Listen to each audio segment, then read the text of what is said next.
ಲೂಕರು ಬರೆದ ಶುಭ ಸಂದೇಶ 13ನೇ ಅಧ್ಯಾಯ 22ರಿಂದ 30. ಆತನು ಊರೂರಿಗೂ ಗ್ರಾಮ ಗ್ರಾಮಕ್ಕೂ ಹೋಗಿ ಉಪದೇಶ ಮಾಡುತ್ತಾ ಯೆರೂಸಲೇಮಿಗೆ ಪ್ರಯಾಣ ಮಾಡುತ್ತಿದ್ದನು. ಆ ಕಾಲದಲ್ಲಿ ಒಬ್ಬನು, ಸ್ವಾಮಿ, ರಕ್ಷಣೆ ಹೊಂದುವವರು ಸ್ವಲ್ಪ ಜನರೋ ಎಂದು ಕೇಳಲು ಆತನು ಅವರಿಗೆ, ಇಕ್ಕಟ್ಟಾದ ಬಾಗಿಲಿನಿಂದ ಒಳಕ್ಕೆ ಹೋಗುವುದಕ್ಕೆ ಹೆಣಗಾಡಿರಿ.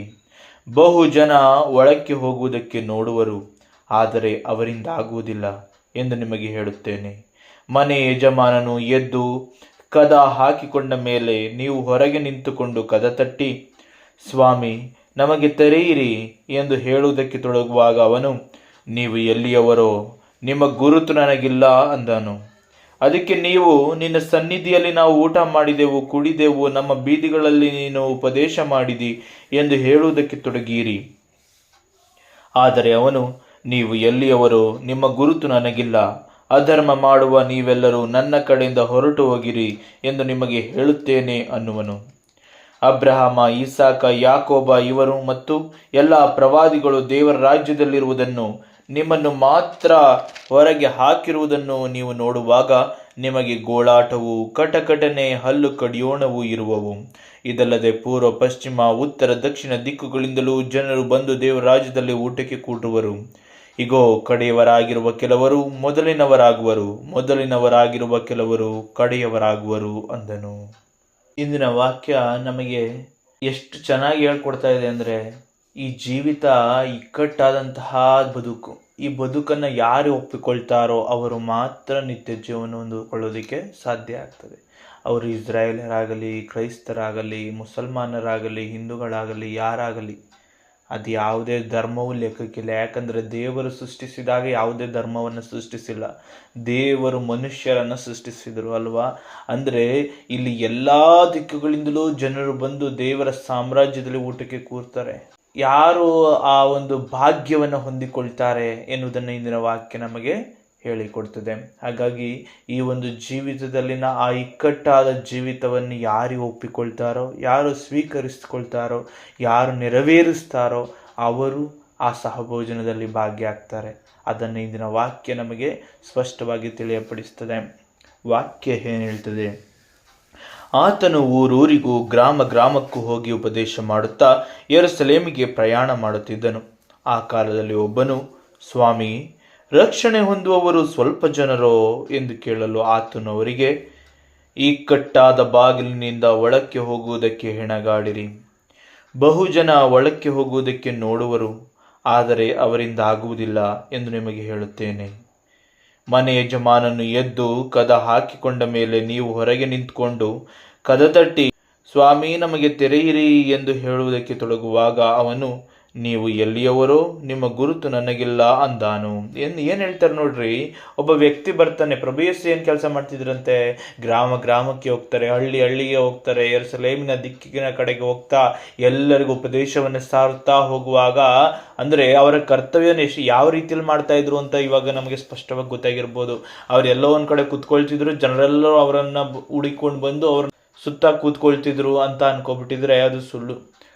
ಪ್ರಭು ಯೇಸು ಉಪದೇಶಕನಾಗಿ ಪ್ರತಿ ಹಳ್ಳಿ ಹಳ್ಳಿಗೂ ತಾನೇ ಹುಡುಕಿ ಹೋಗಿ ಪ್ರಬೋಧನೆಯನ್ನ ಮಾಡ್ತಾ ಇದ್ರು. ಇದು ಏನನ್ನ ತಿಳಿಯಪಡಿಸ್ತದೆ?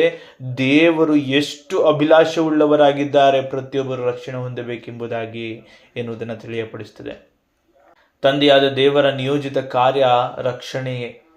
ಆ ರಕ್ಷಣೆಯನ್ನು ನೀಡುವುದಕ್ಕಾಗಿ ಪ್ರಭು ಯೇಸು ತಾನು ಸೇನಾಧೀಶ್ವರ ಕರ್ತರ ಏಕಮಾತ್ರ ಪುತ್ರರಾಗಿದ್ದರೂ ಕೂಡ ಬೀದಿ ಬೀದಿಗಳಲ್ಲಿ ಸುತ್ತುತ್ತಾರೆ, ಗ್ರಾಮ ಗ್ರಾಮಗಳಲ್ಲಿ, ಹಳ್ಳಿ ಹಳ್ಳಿಗಳಿಗೆ ಹೋಗ್ತಾರೆ. ನಮಗೆಲ್ಲರೂ ಗೊತ್ತಿರ್ಬೋದು, 2025 ವರ್ಷಗಳ ಹಿಂದೆ ಆ ರೀತಿಯ ಕಾಲು ಮಾರ್ಗವಾಗಲಿ, ಆ ರೀತಿಯ ವ್ಯವಸ್ಥೆಗಳಾಗಲಿ ಇರಲಿಲ್ಲ. ಆದರೆ ಅವರು ಪ್ರತಿ ಹಳ್ಳಿಗೆ ಹೋಗ್ತಾರೆ, ಪ್ರತಿ ಗ್ರಾಮಕ್ಕೆ ಹೋಗ್ತಾರೆ, ಪ್ರತಿ ಪಟ್ಟಣಕ್ಕೂ ಹೋಗ್ತಾರೆ. ಇದು ತಿಳಿಯಪಡಿಸ್ತದೆ ಅವರು ಯಾವ ರೀತಿಯ ಕಾರ್ಯವನ್ನು ಮಾಡುವವರು. ಅವರು ಸೋಮಾರಿ ಅಲ್ಲ. ಪ್ರಭು ಯೇಸು ಸೋಮಾರಿ ಅಲ್ಲ. ಅವರು ಕಠಿಣವಾದ ಜೀವಿತವನ್ನು ಜೀವಿಸಿದವರು. ತಮ್ಮ ಜೀವಿತದಲ್ಲಿ ಅಷ್ಟು ಪ್ರಯಾಣ ಮಾಡಿದ್ದಾರೆ. 3.5 ವರ್ಷದಲ್ಲಿ ಅಷ್ಟು ಜಾಗಗಳನ್ನು ಅವರು ಸಂಪೂರ್ಣವಾಗಿ ಅವರು ಪರಿಪೂರ್ಣಗೊಳಿಸಿ ನಡ್ಕೊಂಡು ಹೋಗಿದ್ದಾರೆ. ಇದು ಕಾರಣ ಏನು ಅಂದರೆ ಅವರು ತಂದೆಯ ಮೇಲಿಟ್ಟಂಥ ಅತಿಯಾದ ಪ್ರೀತಿ, ಅವರ ಕಾರ್ಯದ ಮೇಲಿನ ಅಗಾಧವಾದಂಥ ತಿಳುವಳಿಕೆ. ನನ್ನ ಕಾರ್ಯ ಏನು ಅನ್ನೋದೇ ನಮಗೆ ಗೊತ್ತಿರೋದಿಲ್ಲ. ನೋಡಿ, ಒಬ್ಬ ಮಗನಾಗಿ ಅಥವಾ ಒಬ್ಬ ತಂದೆಯಾಗಿ ಅಥವಾ ತಾಯಿಯಾಗಿ, ಹೆಂಡತಿಯಾಗಿ, ಮಕ್ಕಳಾಗಿ ಯಾವುದೋ ಒಂದು ಸ್ಥಾನವನ್ನು ನಾವು ತುಂಬಬೇಕು. ಆ ಒಂದು ಕಾರ್ಯ ನಮಗೆ ಕೊಟ್ಟಿದ್ದಾರೆ, ನಾವು ಅದನ್ನೇ ಪರಿಪೂರ್ಣ ಮಾಡ್ತಾ ಇರೋದಿಲ್ಲ. ಅದರಲ್ಲೇ ಎಷ್ಟೋ ಒಂದು ಸರಿ ಸ್ವಾರ್ಥಿಗಳಾಗ್ತೀವಿ, ಎಷ್ಟೋ ಸರಿ ಸೋಮಾರಿಗಳಾಗ್ತೀವಿ, ಎಷ್ಟೋ ಸರಿ ನಮಗೇನಿಗೆ ಬೇಕು ಅನ್ನುವ ಆಲೋಚನೆಗೆ, ಈ ರೀತಿಯ ತಾತ್ಸಾರದ ಮನೋಭಾವನೆಗೆ ಹೋಗ್ತೀವಿ. ಹಲವಾರು ವಿಚಾರಗಳಿಂದ ಆ ಒಂದು ಸ್ಥಾನವನ್ನು ಪರಿಪೂರ್ಣಗೊಳಿಸ್ಕೊಳ್ಳೋದಕ್ಕೆ ನಮ್ಮ ಕೈಲಾಗೋದಿಲ್ಲ. ಆದರೆ ಪ್ರಭು ಯೇಸು ನೋಡಿ, ತನಗೆ ನೀಡಿದ ಕಾರ್ಯವನ್ನು, ತಂದೆಯು ತನಗೆ ನೀಡಿದ ಕಾರ್ಯವನ್ನು ಎಷ್ಟು ಅಚ್ಚುಕಟ್ಟಾಗಿ ನೆರವೇರಿಸ್ತಾರೆ ಅಂದರೆ, ಗ್ರಾಮವನ್ನು ಹಳ್ಳಿಯನ್ನು ಬಿಡದೆ ಎಲ್ಲ ಕಡೆಗೂ ಹೋಗಿ ಸುವಾರ್ತೆಯನ್ನು ಸಾರ್ತಾರೆ. ಪ್ರತಿಯೊಬ್ಬರು ರಕ್ಷಣೆ ಹೊಂದಬೇಕೆಂಬುದಾಗಿ ಕಾರ್ಯ ಮಾಡ್ತಾರೆ. ಇದು ನಮಗೆ ನಿಜವಾಗಿಯೂ ಮಾರ್ಗದರ್ಶನ. ನಾವು ನಮ್ಮ ಜೀವಿತದಲ್ಲಿ ಯಾವ ರೀತಿಯಲ್ಲಿ ಬದುಕಬೇಕು, ನಮಗೆ ಕೊಟ್ಟ ಸ್ಥಾನಗಳನ್ನು ನಾವು ಯಾವ ರೀತಿ ಪರಿಪೂರ್ಣಗೊಳಿಸಬೇಕು. ನಾವು ಹೊರಗಿನ ಪ್ರಪಂಚಕ್ಕೆ ಹೋಗ್ತೀವಿ, ಅಲ್ಲಿ ಒಬ್ಬ ಕೆಲಸಗಾರನಾಗಿ ಕೆಲಸ ಮಾಡ್ತೀವಿ, ಒಬ್ಬರು ಟೀಚರ್ ಆಗಿ, ಇಂಜಿನಿಯರ್ ಆಗಿ, ಮತ್ತೊಂದಾಗಿ ಕೆಲಸ ಮಾಡ್ತಾ ಇರ್ತೀವಿ. ಆದರೆ ನಾವು ಅಲ್ಲಿ ಕೇವಲ ಟೀಚರ್ ಆಗಿ ಅಲ್ಲ, ಕೆಲಸಗಾರರಾಗಿ ಅಲ್ಲ, ಮತ್ತೊಂದಾಗಿ ಅಲ್ಲ, ನಾವು ಕ್ರೈಸ್ತರಾಗಿ ಕೆಲಸ ಮಾಡಬೇಕು, ಕ್ರೈಸ್ತರಾಗಿ ಜೀವಿಸಬೇಕು. ಅದು ನಮ್ಮ ಆದ್ಯ ಕರ್ತವ್ಯ. ಅದು ನಮ್ಮನ್ನು ಕ್ರಿಸ್ತನ ಹಿಂಬಾಲಕರು ಎಂಬುದನ್ನು ತೋರ್ಪಡಿಸಿಕೊಡ್ತದೆ. ಅರ್ಥ ಆಗ್ತಿದೆ ಅಲ್ವಾ? ಅದನ್ನು ಪ್ರಭು ಯೇಸು ತಿಳಿಯಪಡಿಸ್ತಾರೆ. ನಾವು ಯಾವುದೇ ಕೆಲಸದಲ್ಲಿದ್ದರೂ ಸೋಮಾರಿಗಳಾಗಬಾರ್ದು, ಸ್ವಾರ್ಥಿಗಳಾಗಬಾರ್ದು, ಆಂತರ್ಯದಲ್ಲಿ ಕೊಳಕನ್ನು ಇಟ್ಕೊಳ್ಬಾರ್ದು. ಅವರಾಗೆ ಇವರಿಗೆ ನಮಗೆ ಅಗತ್ಯವಿಲ್ಲ. ನಮ್ಮ ದೃಷ್ಟಿಕೋನ ಯಾವಾಗಲೂ ತಂದೆಯಲ್ಲಿ ನಾಟಿರಬೇಕು. ನಾವು ಯಾವಾಗಲೂ ಅವರನ್ನು ನೋಡುತ್ತಾ ಜೀವಿಸುವವರಾಗಬೇಕೇ ಹೊರತು ಸುತ್ತಲೂ ನೋಡ್ತಾ ಕೂರೋದಲ್ಲ. ಇದನ್ನೇ ಇಂದಿನ ವಾಕ್ಯ ಹೇಳ್ತೇವೆ. ನಮ್ಮ ಕೈಲಾಗುತ್ತಾ ಎಲ್ಲವನ್ನ ತ್ಯಜಿಸಿ ನನ್ನ ಕಾರ್ಯ ನೀತಿಯಿಂದ ನಿಷ್ಠೆಯಿಂದ ಮಾಡ್ಕೊಳ್ತಾ ಹೋಗ್ಬಿಟ್ರೆ ಜೀವಿತದಲ್ಲಿ ಆರಾಮವಾಗಿ ಜೀವನ ಮಾಡ್ಬೋದಾ? ಎಲ್ಲರೂ ನಮ್ಮನ್ನ ಹೀಯಾಳಿಸೋದಿಲ್ವಾ? ಎಲ್ಲರೂ ನಮ್ಮನ್ನ ತೊಂದರೆ ಪಡಿಸೋದಿಲ್ವಾ? ಎಲ್ಲರೂ ನೆಮ್ಮದಿಯಾಗಿ ಜೀವನ ಮಾಡಕ್ಕೆ ಬಿಟ್ಬಿಡ್ತಾರಾ ಅಂತ ನಮ್ಮಲ್ಲಿ ಪ್ರಶ್ನೆ ಮೂಡ್ಬೋದು. ಆದರೆ ಪ್ರಭು ಯೇಸು ಇಂದಿನ ವಾಕ್ಯದ ಮೂಲಕ ಅದಕ್ಕೆ ಉತ್ತರವನ್ನ ತಿಳಿಯಪಡಿಸ್ತಾರೆ. ಏನಂತ ಹೇಳ್ತಾರೆ? ಒಬ್ಬನು ಬರ್ತಾನೆ, ಸ್ವಾಮಿ, ರಕ್ಷಣೆ ಹೊಂದುವವರು ಸ್ವಲ್ಪ ಜನರೋ ಎಂದು ಕೇಳಲು ಆತನವರಿಗೆ ಹೇಳ್ತಾನೆ, ಇಕ್ಕಟ್ಟಾದ ಬಾಗಿಲಿನಿಂದ ಒಳಕ್ಕೆ ಹೋಗುವುದಕ್ಕೆ ಹೆಣಗಾಡಿರಿ, ಕಷ್ಟಪಡ್ರಿ. ಯಾವುದಕ್ಕೆ? ಇಕ್ಕಟ್ಟಾದ ದಾರಿಯಲ್ಲಿ ಹೋಗೋದಕ್ಕೆ ಕಷ್ಟಪಡ್ರಿ. ಆ ಇಕ್ಕಟ್ಟಾದ ದಾರಿಯಲ್ಲಿ ಸುತ್ತಮುತ್ತ ಏನು ಕಾಣಲ್ಲ, ಸಂಪೂರ್ಣ ಇಕ್ಕಟ್ಟು. ಅದರಲ್ಲಿ ನಾನು ಒಬ್ಬನೇ ಹೋಗೋದಕ್ಕೆ ಸಾಧ್ಯ. ಆ ಕಡೆ ತಿರುಗಕ್ಕೂ ಆಗಲ್ಲ, ಈ ಕಡೆ ತಿರುಗಕ್ಕೂ ಆಗಲ್ಲ. ನೇರವಾಗಿ ನೋಡ್ತಾ ಸುಮ್ಮನೆ ಮುಂದೆ ಹೋಗ್ತಾ ಇರಬೇಕು. ಹಿಂದೆ ಬರ್ತೀನಿ ಅಂದರೂ ಆಗೋದಿಲ್ಲ. ಇದನ್ನು ಸ್ಪಷ್ಟವಾಗಿ ತಿಳ್ಕೊಳ್ಳಿ. ಅಂತ ಇಕ್ಕಟ್ಟಾದ ದಾರಿ ಅಂದರೆ ನಾನು ನನ್ನ ಕೆಲಸದಲ್ಲಿ, ನನ್ನ ಜೀವಿತದಲ್ಲಿ ಆ ಕಡೆ ಈ ಕಡೆ ಪ್ರಪಂಚದಲ್ಲಿ ಏನು ನಡೀತೆ, ಅಲ್ಲೇನಾಗಿದೆ ಇಲ್ಲೇನಾಗಿದೆ ಅಂತ ನೋಡೋದಲ್ಲ. ನನ್ನ ತಂದೆಯನ್ನು ನೋಡ್ತಾ ಸುಮ್ಮನೆ ಹೋಗ್ತಾ ಇರಬೇಕಷ್ಟೇ. ಅಲ್ಲಿ ಆಶೆ ಇಲ್ಲ, ಅಭಿಲಾಷೆ ಇಲ್ಲ. ಅಯ್ಯೋ, ನಾನು ಮತ್ತೆ ಹೋಗ್ಬಿಟ್ಟು ಅದನ್ನು ತಕೊಂಡು ಬಂದ್ಬಿಡ್ತೀನಿ. ಅದಕ್ಕೆ ಹೇಳೋದು, ನೇಗಿಲ ಮೇಲೆ ಕೈ ಇಟ್ಟಾದ್ಮೇಲೆ ಏನು ಮಾಡಬಾರ್ದು? ಹಿಂತಿರುಗಿ ನೋಡಬಾರ್ದು. ಹಿಂತಿರುಗಿ ನೋಡುವವನು ಸ್ವರ್ಗ ಸಾಮ್ರಾಜ್ಯವನ್ನು ಸೇರೋದಿಲ್ಲ ಅಂತ ಪ್ರಭು ಹೇಳ್ತಾರೆ. ಈ ಇಕ್ಕಟ್ಟಾದ ದಾರಿಯಲ್ಲಿ ಮುಂದೆ ಹೋದ ಮೇಲೆ ಹಿಂದೆ ಬರೋಕ್ಕಾಗಲ್ಲ. ಹಿಂದೆ ಬರಕ್ಕೆ ಯೋಚನೆ ಮಾಡುವವನು ನಿತ್ಯ ಜೀವನ ಹೊಂದೋದೇ ಇಲ್ಲ. ಅರ್ಥ ಆಗ್ತಿದೆ ಅಲ್ವಾ? ಹಾಗಾಗಿ ಆ ಇಕ್ಕಟ್ಟಾದ ಜಾಗದಲ್ಲಿ ನಾವು ಹೋಗ್ತಾ ಇದ್ದೀವಿ ಅಂದರೆ ಆ ಕಡೆನೂ ನೋಡೋಕ್ಕಾಗಲ್ಲ, ಈ ಕಡೆನೂ ನೋಡೋಕ್ಕಾಗಲ್ಲ. ಯಾವುದೋ ಇನ್ನೊಂದು ವಿಚಾರಗಳ ಕಡೆಗೆ ಗಮನ ಹರಿಸಿ ಆಸೆ ಪಡೋದಿಕ್ಕೂ ಆಗೋದಿಲ್ಲ. ಯಾಕೆ? ನಮಗೆ ಕಾಣೋದು ಒಂದೇ ಕಡೆ, ಒಂದೇ ಬೆಳಕು ಅಷ್ಟೇ ಕಾಣ್ತಾ ಇರುತ್ತೆ.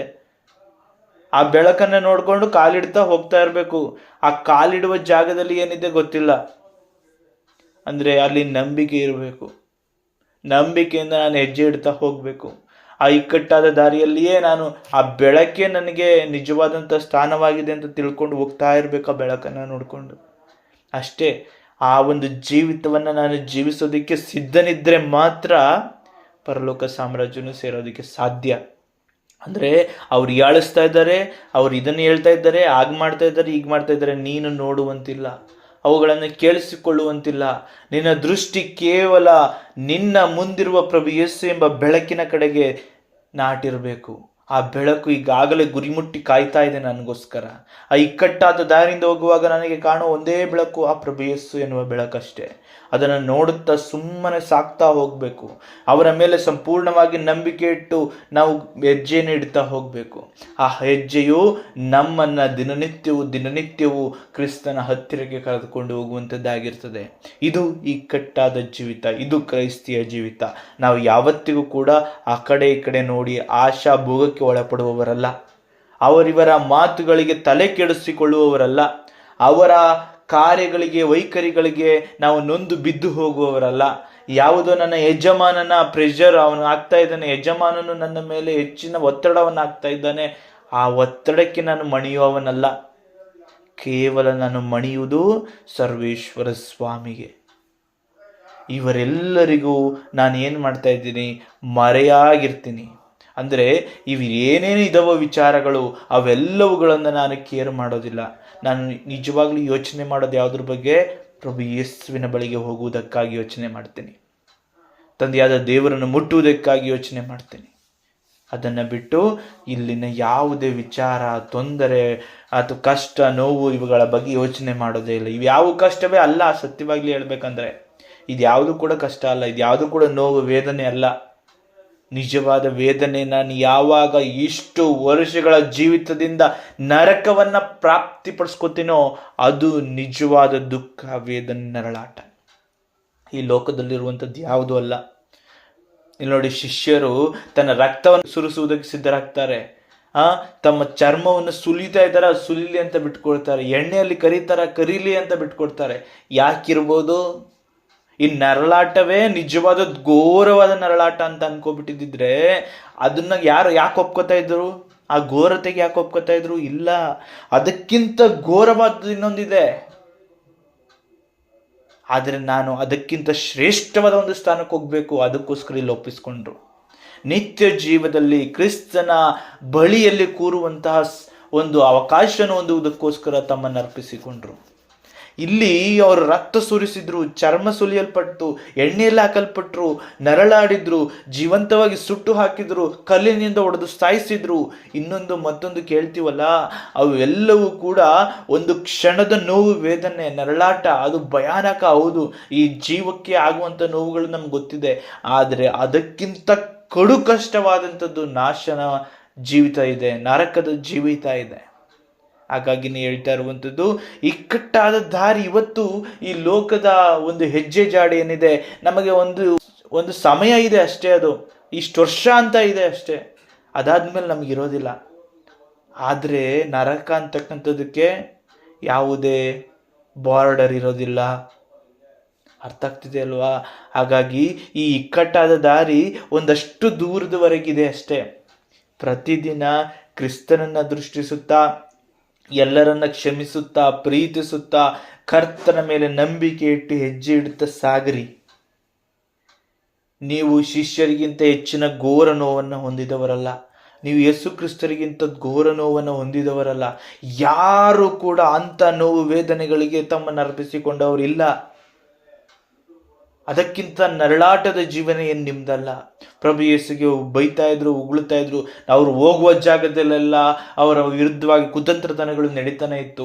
ಅವರನ್ನು ಹೇಗೆ ಸೋಲಿಸಲಿ ಅಂತ ಎಷ್ಟೋ ವಿಚಾರಗಳು ಜರುಗುತ್ತಲೇ ಇತ್ತು. ಅವರನ್ನು ಸಾಯಿಸೋದಕ್ಕೋಸ್ಕರ ಎಷ್ಟೋ ಜನರು ಅವರ ಹಿಂದೆ ಪಿತೂರಿ ಮಾಡುತ್ತಲೇ ಇದ್ದರು. ಆದರೆ ಅವರು ಯಾವತ್ತೂ ಕೂಡ ಅವರ ಕಡೆಗೆ ಗಮನ ಹರಿಸ್ತಾ ಕೂತ್ಕೊಳ್ಳಿಲ್ಲ. ಅವರು ಒಂದೇ ಕಾರ್ಯ, ತಂದೆಯಾದ ದೇವರ ಚಿತ್ತವನ್ನು ಪರಿಪೂರ್ಣಗೊಳಿಸಬೇಕೆಂಬ ಉದ್ದೇಶ, ಅದನ್ನು ದಿಟ್ಟಿಸಿ ನೋಡ್ತಾ ಮುಂದೆ ಸಾಗ್ತಾ ಹೋದರು. ಸುತ್ತಲೂ ಏನೇ ಇದ್ದರೂ ಕೂಡ ಅವರ ದೃಷ್ಟಿಕೋನ ಕೇವಲ ದೇವರ ಕಡೆಗಿತ್ತು. ಅವರ ಚಿತ್ತವನ್ನು ನೆರವೇರಿಸುವುದೇ ಆಗಿತ್ತು, ಸರ್ವರಿಗೂ ರಕ್ಷಣೆ ತರುವುದೇ ಆಗಿತ್ತು. ಅದರ ಹೊರತು ಇನ್ಯಾವ ಕಡೆಗೂ ಅವರು ತಿರುಗಲಿಲ್ಲ. ಯಾವುದೇ ದುಡ್ಡು ಮಾಡೋಕ್ಕೆ ತಿರುಗಲಿಲ್ಲ. ಅವರು ನಾನು ಮನೆ ಕಟ್ಕೋಬೇಕು ಅಂತ ತಿರುಗಲಿಲ್ಲ, ಅಥವಾ ಲೋಕದಲ್ಲಿ ನಾನು ಆಸ್ತಿ ಮಾಡಬೇಕು ಅಂತ ತಿರುಗಲಿಲ್ಲ. ಯಾವ ಕಡೆಗೂ ತಿರುಗಿಕೊಳ್ಳದೆ ಕೇವಲ ದೇವರ ಚಿತ್ತವನ್ನೇ ದೃಷ್ಟಿಸಿ ನೋಡುತ್ತಾ ಮುಂದೆ ಸಾಗಿದ್ರು ನಮ್ಮ ಪ್ರಭು ಯೇಸು ಕ್ರಿಸ್ತರು. ಅವ್ರಿಗೆ ಕೇವಲ ಬಾಯಿಂದ ಇವತ್ತಿನ ದಿನ ವಾಕ್ಯದ ಮುಖಾಂತರ ನಾವು ಓದ್ತಾ ಇದ್ದೀವಲ್ಲ, ಇಕ್ಕಟ್ಟಾದ ದಾರಿಯಲ್ಲಿ ನಡೆಯಿರಿ, ಅದನ್ನೇ ಆರಿಸಿಕೊಳ್ಳ್ರಿ, ಅದರಲ್ಲೇ ನಡೀರಿ, ಅದರಲ್ಲಿ ನಡೆಯೋರು ಸ್ವಲ್ಪ ಜನ ಅಂತ ಏನು ವಾಕ್ಯ ಹೇಳ್ತಾ ಇದ್ದಾರೋ, ಅವರು ಕೇವಲ ನುಡಿದವರಲ್ಲ, ನೆರವೇರಿಸಿದವರು. ಇವತ್ತು ಯಾರಾದರೂ ಒಬ್ರು ನನ್ನ ವಿರುದ್ಧವಾಗಿ ಮಾತಾಡ್ತಾ ಇದ್ದಾರೆ ಅಂತ ನನಗೆ ಗೊತ್ತಾಗ್ಬಿಟ್ರೆ ನನ್ನಲ್ಲಾಗುವಂಥ ಕ್ರೋಧ, ಸಿಟ್ಟು ನಮ್ಮನ್ನ ಯಾವತ್ತಿಗೂ ಕೂಡ ಸತ್ಯದ ದಾರಿಗೆ ಮತ್ತೆ ಕರ್ಕೊಂಡು ಬರಲ್ಲ. ಅಂಥ ಘೋರವಾದ ಸಿಟ್ಟು ಬರ್ತಾ ಇರುತ್ತೆ ನಮಗೆ. ಯಾಕೆ? ನನ್ನ ವಿರುದ್ಧವಾಗಿ ಮಾತಾಡ್ಬಿಟ್ರಲ್ಲ ಅಂತ. ಇಂಥ ಎಷ್ಟೋ ಜನರನ್ನ ಪ್ರಭು ಯೇಸು ಕ್ಷಮಿಸಿದಾತರು. ಇದು ಕ್ರಿಶ್ಚಿಯಾನಿಟಿ, ಇದು ಕ್ರೈಸ್ತತ್ವ. ನಾವಿವತ್ತು ಅವ್ರು ಹೀಗೆ ಹೇಳ್ತಾರೆ, ಅವ್ರು ಹಾಗೆ ಹೇಳ್ತಾರೆ, ನನಗಂತೂ ಇಲ್ಲಿ ಕೆಲಸನೇ ಮಾಡೋಕ್ಕಾಗ್ತಾ ಇಲ್ಲ, ನನಗಂತೂ ಈ ಕುಟುಂಬದಲ್ಲಿ ಜೀವನನೇ ಮಾಡೋಕ್ಕಾಗ್ತಾ ಇಲ್ಲ, ನಾನು ಇವರೊಂದಿಗೆ ಬದುಕೋದಕ್ಕೆ ಸಾಧ್ಯನೇ ಇಲ್ಲ, ಆ ರೀತಿಯ ಆಲೋಚನೆಗಳಿಗೆ ಒಳಪಡ್ತಾ ಇದ್ದೀವಿ. ಇದ್ಯಾವುದು ಸರಿಯಲ್ಲ. ಕ್ರೈಸ್ತರಾದ ನಾವು ವೀರರಂತಿರಬೇಕು. ಯಾವುದೋ ಒಂದು ಮಾತಿಗೆ, ಯಾವುದೋ ಒಳಸಂಚಿಗೆ, ಯಾವುದೋ ಒತ್ತಡಕ್ಕೆ ಮಣಿಯುವವರಾಗಬಾರ್ದು. ನಾವು ತಂದೆಯಾದ ದೇವರ ಚಿತ್ತಕ್ಕೆ ಮಣಿದವರಾಗಬೇಕು. ಯಾವಾಗ ದೇವರನ್ನೇ ಹೆಚ್ಚಿನದಾಗಿ ನೋಡ್ತೀವೋ, ಯಾವಾಗ ತಂದೆಯಾದ ದೇವರಿಂದ ದೊರೆಯುವ ನಿತ್ಯ ಜೀವವೇ ನನಗೆ ಶ್ರೇಷ್ಠ ಎಂದು ನೋಡ್ತೀವೋ, ಆಗ ಇವೆಲ್ಲವೂ ಅಲ್ಪವೆಂದೆಣಿಸ್ಬಿಡ್ತೀವಿ. ಆಗ ನಾವು ಇವುಗಳನ್ನ ಅಲ್ಪವಾದದಿಂದ ನಾವು ಒಪ್ಕೊಳ್ತೀವಿ. ಆಗ ಈ ಜೀವಿತ ನನಗೆ ಸರಾಗ ಆಗ್ತದೆ. ಅವರು ಬೈತಾ ಇದ್ರೆ ನನಗೆ ಅದು ಕೇರೇ ಮಾಡಲ್ಲ. ನನ್ನ ಬಗ್ಗೆ ಒಳಸಂಚು ಮಾಡ್ತಿರೋ ವಿಚಾರ ಗೊತ್ತಿದ್ರೂ ನಾನು ಕೇರ್ ಮಾಡಲ್ಲ, ನಾನು ಪ್ರಾರ್ಥಿಸ್ತೀನಿ. ಆ ಇಕ್ಕಟ್ಟಾದ ದಾರಿಯನ್ನೇ ಆರಿಸಿಕೊಳ್ತೀನಿ. ನನ್ನ ಮುಖದಲ್ಲಿ ನಗು ಇರ್ತದೆ. ನಾನು ಯಾವಾಗಲೂ ಕೂಡ ಕರ್ತನನ್ನು ದಿಟ್ಟಿಸಿ ನೋಡ್ತೀನಿ. ದೇವ, ನೀನೇ ಕಾರ್ಯ ಮಾಡು. ದೇವ, ಅವರನ್ನು ಕ್ಷಮಿಸು. ದೇವ, ಅವರನ್ನು ಬದಲಾಯಿಸು. ದೇವ, ನನ್ನನ್ನು ಬಲಪಡಿಸು. ಈ ಒಂದು ಇಕ್ಕಟ್ಟಾದ ದಾರಿಯಲ್ಲಿ ನಡೆಯಲು ನನ್ನನ್ನು ಸ್ಥಿರಪಡಿಸು, ಆತ್ಮರಿಂದ ಅಭ್ಯಂಗಿಸು ಅಂತ ಪ್ರಾರ್ಥಿಸ್ತೀನಿ. ಯಾಕೆಂದರೆ ನನಗೆ ಅಷ್ಟು ಜನರ ನಡುವೆ ನಾನು ಹೆಜ್ಜೆ ಇಡಬೇಕು, ಜೀವನ ಮಾಡಬೇಕು. ನನಗೆ ಅಗತ್ಯವಾದದ್ದನ್ನು ಒದಗಿಸಿಕೊಡು. ಹಾಗೆಯೇ ನನ್ನ ಸುತ್ತಲೂ ಕೂಡ ನಿನ್ನ ಪ್ರಸನ್ನತೆಯ ಕಿರಣದ ಮೂಲಕವಾಗಿ ನೀನು ಮಹಿಮೆಯೊಂದು. ಹೇಗೆ ಪ್ರಭು ಯೇಸು ತಮ್ಮ ಜೀವಿತದಲ್ಲಿ ಯಾವತ್ತೂ ಕೂಡ ಅವರ ವಿರುದ್ಧವಾಗಿ ಹೊಡೆದಾಡೋದಕ್ಕೆ, ಇವ್ರ ವಿರುದ್ಧವಾಗಿ ಹೊಡೆದಾಡೋದಕ್ಕೆ, ಬೈದಾಡೋದಕ್ಕೆ, ಜಗಳ ಮಾಡೋದಕ್ಕೆ ಹೋಗಲಿಲ್ಲ. ಅವರು ನನ್ನನ್ನು ಉಪಯೋಗಿಸ್ಕೋ ಸ್ವಾಮಿ, ನೀನು ಮಹಿಮೆ ಒಂದು ಅಂತ ಬಿಟ್ಕೊಡ್ತಾರೆ ತನ್ನನ್ನು. ಅದು ಹೇಳ್ತದೆ ಇಕ್ಕಟ್ಟಾದ ದಾರಿ ಹೇಗಿರುತ್ತೆ ಅಂತ. ಅಂದರೆ ನನ್ನ ಜೀವಿತವು ಹೇಗಿರುತ್ತದೆ ಅಂದರೆ, ಸುತ್ತಲೂ ಏನೇನೆಲ್ಲ ನಡೀತಾ ಇದ್ರು ಕೂಡ ಅವರೆಲ್ಲರ ನಡುವೆ ತಂದೆಯು ಮಹಿಮೆ ಹೊಂದಲಿ ಅಂತಾನಲ್ಲ ಅವನು ಕ್ರಿಶ್ಚಿಯನ್. ತಾನು ಹೋಗಿ ಮಾತನಾಡಿ, ನಾನು ಗೆದ್ದುಬಿಟ್ಟೆ ಅವರ ವಿರುದ್ಧವಾಗಿ ಮಾತನಾಡಿ, ಅವರ ವಿರುದ್ಧವಾಗಿ ನಾನು ಈಗ ಮಾತಾಡಿ ಆ ರೀತಿಯಲ್ಲಿ ನಡ್ಕೊಂಡು ನಾನು ಗೆದ್ದುಬಿಟ್ಟೆ ಅಂತಾನಲ್ಲ ಅವನಲ್ಲ ಕ್ರಿಶ್ಚಿಯನ್. ತಂದೆಯಾದ ದೇವರೇ, ಇವರ ನಡುವೆ ನಾನು ಜೀವನ ಮಾಡ್ತಾ ಇದ್ದೀನಿ, ನನ್ನನ್ನು ಉಪಯೋಗಿಸಿಕೋ, ನೀನು ಮಹಿಮೆ ಹೊಂದು ಅಂತ ತನ್ನನ್ನು ಅರ್ಪಿಸಿಕೊಳ್ತಾನಲ್ಲ ಅವನು ಕ್ರಿಶ್ಚಿಯನ್. ಅದೇ ಇಕ್ಕಟ್ಟಾದ ದಾರಿಯ ನಡೆ, ಅದೇ ಇಕ್ಕಟ್ಟಾದ ದಾರಿಯಲ್ಲಿ ನಡೆಯುತ್ತಿರುವ ವ್ಯಕ್ತಿಯ ಜೀವಿತ, ಅದು ಅವನ ಗುಣ, ಅದು ಯಾಕೆಂದರೆ ಅದು ಕ್ರಿಸ್ತರ ನೈಜ ಗುಣ. ಇದನ್ನು ವಾಕ್ಯ ನಮಗೆ ಪ್ರಬಲವಾಗಿ ತಿಳಿಯಪಡಿಸ್ತದೆ. ಮುಂದಿನ ವಾಕ್ಯ ಹೇಳ್ತದೆ, ಬಹು ಜನ ಒಳಕ್ಕೆ ಹೋಗುವುದಕ್ಕೆ ನೋಡುವರು, ಆದರೆ ಅವರಿಂದಾಗುವುದಿಲ್ಲ ಎಂದು ನಿಮಗೆ ಹೇಳುತ್ತೇನೆ. ಎಷ್ಟೋ ಜನ ಈ ನಿತ್ಯ ಜೀವನ ಹೊಂದ್ಕೋಬೇಕು ಅಂತ ಹೋಗ್ತಾರೆ, ಆದರೆ ಎಲ್ಲ ಪಡ್ಕೊಳ್ಳೋದಕ್ಕೆ ಸಾಧ್ಯ ಇಲ್ಲ. ಯಾಕೆಂದರೆ ಈ ಜೀವಿತದಲ್ಲಿ ನೀನು ಲೋಕದ ಮಾತು, ಲೋಕದ ಆಶೆ, ಲೋಕದ ವಿಚಾರಗಳನ್ನು ಮರೆತು ಬಿಡಬೇಕು. ಕೇವಲ ದೇವರನ್ನೇ ನೋಡಬೇಕು. ಅದನ್ನು ಬಿಟ್ಟು ಬೇರೆ ಕಡೆ ನೋಡಿದ್ರೆ ಈ ದಾರಿಯಲ್ಲಿ ನಡೆಯೋದಕ್ಕೆ ಸಾಧ್ಯ ಇಲ್ಲ. ಹಾಗಾಗಿ ಜಾಸ್ತಿ ಜನ ಬರ್ತಾರೆ, ಅವ್ರದ್ದು ಯಾರ್ದೋ ಮಾತು ಕೇಳ್ಕೊಳ್ತಾರೆ, ವಾಪಸ್ ಹೊಟ್ಟೋಗ್ತಾರೆ. ಯಾಕೆ? ಅವ್ರ ಜೊತೆ ಜಗಳ ಆಡ್ಬೇಕು, ಅವ್ರಿಗೆ ದೇವ್ರು ಬೇಡ. ಅವನು ಯಾರೋ ಒಳಸಂಚು ಮಾಡ್ತಾ ಇದ್ದಾನೆ, ಅವನ ವಿರುದ್ಧವಾಗಿ ನಾನೀಗ ಸಿದ್ಧನಾಗಬೇಕು ಹೋರಾಟಕ್ಕೆ. ನನ್ನ ಗುರಿ ತಲುಪೋದು ನನಗೆ ಮುಖ್ಯ ಅಲ್ಲ. ಅವ್ರು ಯಾರು ಬೆಳೀತಾ ಇದ್ದಾರೆ, ನಾನು ಶ್ರೀಮಂತನಾಗಬೇಕು. ಅವ್ರು ಯಾರು ಇನ್ನೇನೋ ಮಾಡ್ತಾ ಇದ್ದಾರೆ, ನಾನು ಕೂಡ ಬೆಳೆದು ನಿಂತ್ಕೋಬೇಕು. ಹೀಗೆ ಮಾಡಬೇಕು, ಹಾಗೆ ಮಾಡಬೇಕು, ಈ ರೀತಿಯಲ್ಲಿ ಇಷ್ಟು ಜನರ ಮುಂದೆ ನಿಲ್ಲಬೇಕು. ಇಲ್ಲಿ ಸ್ಪಷ್ಟವಾಗಿ ಯೋಚನೆ ಮಾಡಿ, ನೀನು ಮಾತಾಡೋಕೆ ಹೋಗಿ ನೀನು ಗೆಲ್ಲೋದಕ್ಕೆ ಹೋಗ್ತಾ ಇದೆಯಾ? ನೀನು ಕಾರ್ಯಗಳನ್ನ ಮಾಡಿ ನೀನು ಗೆಲ್ಲೋದಕ್ಕೆ ಹೋಗ್ತಾ ಇದೆಯಾ? ನೀನು ಶ್ರೀಮಂತನಾಗಿ ನೀನು ಗೆಲ್ಲೋದಕ್ಕೆ ನೋಡ್ತಾ ಇದೆಯಾ? ಅಂದರೆ ನಿನ್ನನ್ನು ನೀನು ಮಹಿಮೆ ಪಡಿಸ್ಕೊಳ್ಳೋದಕ್ಕೆ ನೋಡ್ತಾ ಇದೆಯಾ? ನಿನ್ನನ್ನು ನೀನು ಶ್ರೇಷ್ಠನೆಂದು ತೋರಿಸೋದಕ್ಕೆ ಹೋಗ್ತಾ ಇದೆಯಾ?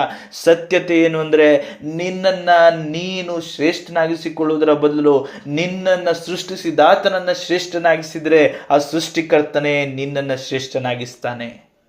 ಇದೇ ಸತ್ಯ. ಏಕೆಂದರೆ ನಾವು ನೋಡುವ ಪ್ರತಿ ವ್ಯಕ್ತಿತ್ವಗಳನ್ನ ನೋಡ್ತಾ ಬಂದರೆ, ಯಾರ್ಯಾರು ತಮ್ಮನ್ನು ಅರ್ಪಿಸಿಕೊಂಡ್ರೋ ಅವರೆಲ್ಲರೂ ಶ್ರೇಷ್ಠರಾದರು. ಅಬ್ರಹಾಮನು ಶ್ರೇಷ್ಠನಾದ, ಯೋಸೇಫನೂ ಶ್ರೇಷ್ಠನಾದ, ಯೌಷವನೂ ಶ್ರೇಷ್ಠನಾದ, ದಾವಿದನೂ ಶ್ರೇಷ್ಠನಾದ, ದಾನಿಯೇಲನೂ ಶ್ರೇಷ್ಠನಾದ. ಹೀಗೆ ನಾವು ನೋಡುವ ಪ್ರತಿಯೊಬ್ಬ ವಿಧೇಯತ್ವಕ್ಕೆ ಒಳಪಟ್ಟವನು ಕೂಡ ಶ್ರೇಷ್ಠನಾಗ್ತಾನೆ. ಜೋಸೆಫರು ಶ್ರೇಷ್ಠರಾದರು, ಮರಿಯಮ್ಮನವರು ಶ್ರೇಷ್ಠರಾದರು. ಯಾಕೆ? ವಿಧೇಯತ್ವ. ಶಿಷ್ಯರುಗಳು 12 ಜನ ಶಿಷ್ಯರುಗಳಲ್ಲಿ 11 ಜನ ಶಿಷ್ಯರು ಶ್ರೇಷ್ಠರಾದರು. ಯಾಕೆ? ದೇವರಿಗೆ ಅರ್ಪಿಸಿಕೊಂಡಿದ್ದು ವಿಧೇಯತ್ವ. ಸೌಲರಾಗಿದ್ದಂತಹ ಪೌಲರು ಶ್ರೇಷ್ಠರಾದರು. ಯಾಕೆ? ಆ ವಿಧೇಯತ್ವ, ಅವರ ಅರ್ಪಣೆ. ನನಗೆ ಅವ್ರ ಮಾತು ಬೇಕಿಲ್ಲ, ಇವ್ರು ಏನು ಹೇಳ್ತಾ ಇದ್ದಾರೆ ಬೇಕಿಲ್ಲ, ಇನ್ನೇನೋ ಜರುಗ್ತಾ ಇದೆ ನನಗೆ ಬೇಕಿಲ್ಲ, ಬನ್ನಿ ನೀವೆಲ್ಲ ರಕ್ಷಣೆ ಹೊಂದಿ ಅಂತ ಅವರೆಲ್ಲರೂ ಕರ್ಕೊಂಡು ಹೋಗೋದಕ್ಕೆ ಮುಂದಾಗ್ತಾರಲ್ಲ, ಅದು ನಾನೊಬ್ಬ ರಕ್ಷಣೆ ಹೊಂದೋದಲ್ಲ, ನೀವು ನನ್ನನ್ನು ನೋಡ್ಕೊಂಡು ಬಂದು ರಕ್ಷಣೆ ಹೊಂದ್ರಿ ಅಂತ ಹೇಳ್ತಾರಲ್ಲ, ಅದು ದೇವರೇ ನನ್ನಲ್ಲಿ ಕಾರ್ಯ ಮಾಡ್ರಿ ಅಂತ ಹೇಳ್ತಾರಲ್ಲ, ಅದು ದೇವರೇ ನನ್ನ ಮುಖಾಂತರವಾಗಿ ಇನ್ನಷ್ಟು ಜನ ರಕ್ಷಣೆ ಹೊಂದುವಂತೆ ಕಾರ್ಯ ಮಾಡ್ರಿ ಅಂತಾರಲ್ಲ, ಅದು ತಮ್ಮನ್ನ ರಕ್ಷಣಾ ಕಾರ್ಯಕ್ಕಾಗಿ ಅರ್ಪಿಸಿಕೊಳ್ತಾರಲ್ಲ, ಅದು. ಇದು ನಮಗೆ ತಿಳಿಯಪಡಿಸ್ತದೆ ಸತ್ಯವಾದ ಕ್ರೈಸ್ತಿಯ ಜೀವಿತ ಯಾವುದು. ನಾನು ಬೈಬಲ್ ಓದ್ತಾ ಇದ್ದೀನಿ, ನಾನು ಪ್ರೇಯರ್ ಮಾಡ್ತೀನಿ, ನಾನು ಉಪವಾಸ ಮಾಡ್ತೀನಿ, ನಾನು ಮತ್ತೊಂದುಗಳನ್ನು ಮಾಡ್ತಾನೆ ಇದ್ದೀನಿ, ಎಲ್ಲ ಸಂಪ್ರದಾಯಗಳನ್ನು ನೆರವೇರಿಸಿದ್ದೀನಿ, ಪ್ರಯೋಜನ ಇಲ್ಲ. ಒಬ್ಬ ಯುವಕ ಬರ್ತಾನಂತೆ ಪ್ರಭು ಯೇಸು ಹತ್ರ ಬಂದ್ಬಿಟ್ಟು ಹೇಳ್ತಾನಂತೆ, ನಾನು ನಿತ್ಯ ಜೀವ ಹೊಂದಬೇಕಂದ್ರೆ ನಾನು ಏನು ಮಾಡಬೇಕು? ನೀನು ಎಲ್ಲ ಆಜ್ಞೆಗಳನ್ನು ಕೈಗೊಂಡು ನಡಿ. ನಾನು ಎಲ್ಲವನ್ನ ಮಾಡಿಬಿಟ್ಟಿದ್ದೀನಿ, ಒಂದೂ ಬಿಡದೆ ಎಲ್ಲವನ್ನು ನೆರವೇರಿಸಿದ್ದೀನಿ, ಧರ್ಮಶಾಸ್ತ್ರದಲ್ಲಿ ಹೇಳಿದ್ದ ಎಲ್ಲವನ್ನ ಮಾಡಿದ್ದೀನಿ. ಅದಕ್ಕೆ ಪ್ರಭು ಯೇಸು ಹೇಳ್ತಾರೆ, ನಿನ್ನ ಆಸ್ತಿಯನ್ನು ಹಂಚ್ಬಿಟ್ಟು, ಬಡಬಗ್ಗರಿಗೆ ಹಂಚ್ಬಿಟ್ಟು ನನ್ನ ಹಿಂದೆ ಬಂದ್ಬಿಡು. ಅವನಿಗಾಗಲಿಲ್ಲ. ಯಾಕೆ? ಅವನು ಶ್ರೀಮಂತನಾಗಿದ್ದ. ಈ ಲೋಕದ ಆಶೆಗಳು ಹೇಗೆ ಅಂದರೆ, ಒಂದು ಸರಿ ನಿನಗೆ ಕೊಂಡಿ ಹಾಕಿ ಇಟ್ಕೊಂಡು ಬಿಟ್ರೆ ಅದು ನಿಮ್ಮನ್ನು ಬಿಡೋದಿಲ್ಲ. ಅದೇ ಯುವಕ ವಯಸ್ಸಾಗುತ್ತೆ, ಅದೇ ಯುವಕ ಇನ್ನೊಂದು ರೋಗಕ್ಕೆ ತುತ್ತಾಗ್ತಾನೆ, ಅದೇ ಯುವಕ ಯಾವುದೋ ರೀತಿಯಲ್ಲಿ ಮರಣ ಹೊಂತಾನೆ. ಅದೇ ಶ್ರೀಮಂತಿಕೆಯನ್ನು ಅವನು ಬೇಡ ಅಂದರೂ ಬಿಟ್ಬಿಟ್ಟು ಹೋಗಬೇಕು. ಆದರೆ ಪ್ರಭು ಯೇಸು ಹೇಳಿದಾಗಲೇ ಅವನು ಬಿಟ್ಟರೆ ಅವನು ಇಲ್ಲಿ ಇಟ್ಟುಕೊಂಡಂಥ ಶ್ರೀಮಂತಿಕೆಗಿಂತ 100ರಷ್ಟು ಶ್ರೀಮಂತಿಕೆ ಅವನಿಗೆ ದೊಗೀತದೆ. ಅರ್ಥ ಆಯ್ತಾ? ಆದರೆ ಇಲ್ಲಿನ ಶ್ರೀಮಂತಿಕೆಯನ್ನು ಅವನು ಬಿಡೋಕ್ಕೆ ಇಷ್ಟಪಡಲಿಲ್ಲ.